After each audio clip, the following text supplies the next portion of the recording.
Best of luck. സഖാവ് പിണറായി വിജയനിൽ ജനങ്ങൾക്ക് വിശ്വാസമാണ്. വിശ്വസിക്കരുത്. അദ്ദേഹം സാധാരണക്കാരനിൽ നിന്ന് വന്ന സാധാരണക്കാരന്റെ വിഷമങ്ങൾ അറിയാവുന്ന ഒരു നേതാവാണ്. നീ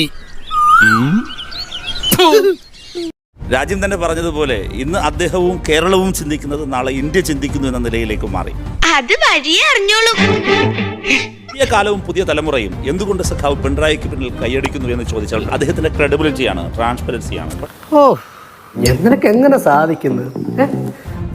വെറുതെ കപട വാഗ്ദാനങ്ങൾ കൊടുക്കുക, ആളുകളുടെ കണ്ണിൽ പൊടിയിടുക, ചെയ്യാൻ കഴിയാത്ത കാര്യങ്ങൾ പറയുക, ഇത്യാദി കാര്യങ്ങളുണ്ടല്ലോ. ഇത് കിട്ടേണ്ടത് നീ മേടിച്ചോ എന്ന് പറയുന്നത് താങ്കൾ പറഞ്ഞു. പറയുന്ന കാര്യങ്ങൾ ചെയ്യാൻ അദ്ദേഹം തന്നെ ഈ അടുത്തിടെ പറഞ്ഞു. പറയുന്ന കാര്യങ്ങൾ ചെയ്യാനാണ്. എന്തായിരുന്നു സാർ മദ്യനയം? പോയിന്റുള്ള കഴിഞ്ഞ വർഷത്തെ പ്രകടന പത്രികയുണ്ടല്ലോ, കഴിഞ്ഞ പ്രാവശ്യത്തെ, അതിൽ പറഞ്ഞിരിക്കുന്നത് മദ്യത്തിന്റെ ഉപഭോഗവും ലഭ്യതയും കുറയ്ക്കും. ആര് പറഞ്ഞു? എപ്പോ പറഞ്ഞു? ഞാൻ പറഞ്ഞിട്ടില്ല. എത്ര ബാറുകളായിരുന്നു ഉണ്ടായിരുന്നത്? 29 അല്ലേ? UDF ഇവിടെ നിന്ന് പോകുമ്പോൾ ഇപ്പൊ എത്രയാണ്? കണക്കുണ്ടോ?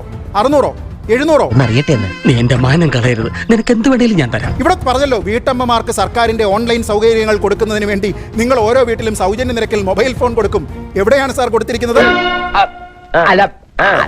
ഈ ഹൈടെക് ആയിട്ട് വിദ്യാഭ്യാസ സ്ഥാപനങ്ങൾ മാറ്റും. ക്ലാസ് മുറിയിലെ പൊത്തിൽ നിന്ന് പാമ്പ് വന്ന് കടിച്ച് കുട്ടികൾ മരിക്കുന്നു സാർ.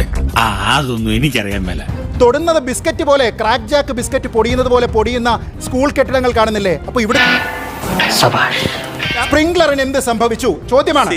ബേവ് ക്യൂ ആപ്പ് ആരും അറിയാതെ നൈസായി സൈഡിൽ കൂടി വലിച്ചുകൊണ്ട് പോയി. ബ്രൂവറി ലൈസൻസ് കേൾക്കൂ. ബ്രൂവറി ലൈസൻസ് തെറ്റുപറ്റിയെന്ന് സമ്മതിച്ചോ? ആഴക്കടൽ തെറ്റുപറ്റിയെന്ന് സമ്മതിച്ചോ? ഇതിനാണ് അവനവൻ പാരാന്ന് പറയുന്നത്. നിർത്തിയെന്ന് അവമാനിക്കുവാണെന്ന്. ഈ വന്നിരിക്കുന്ന ആരോപണങ്ങൾ, പിൻവാതിൽ നിയമനം അവസാനം അത് നിർത്തിവെക്കുന്നു, സ്ഥിരപ്പെടുത്തൽ നിർത്തിവെക്കുന്നു. ഏതൊക്കെ കാര്യങ്ങൾ? ശബരിമല വിഷയം അവസാനം നയം മാറ്റുന്നു. ഏത് വിഷയത്തിലാണ് സാർ നിങ്ങളുടെ സർക്കാർ സ്ഥിരമായിട്ട് നിന്നത്? ഇടതുപക്ഷത്തിന്റെ ബ്രാൻഡ് സഖാവ് പിണറായിയും അതിലൂടെ ഉണ്ടായ വിശ്വാസ്യതയുമാണ്. തന്റെ കണ്ണൊക്കെ വേറിട്ടുണ്ടല്ലോ.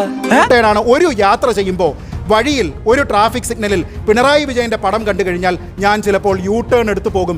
ആ നിലയിലേക്കുള്ള വിശ്വാസതയാണ് ഇന്ന് ശ്രീ പിണറായി വിജയൻ എനിക്ക് തന്നിട്ടുള്ളത്. ഇങ്ങനെ നാറാനൊരു ചങ്കൂറ്റം വേണം കേട്ടാ.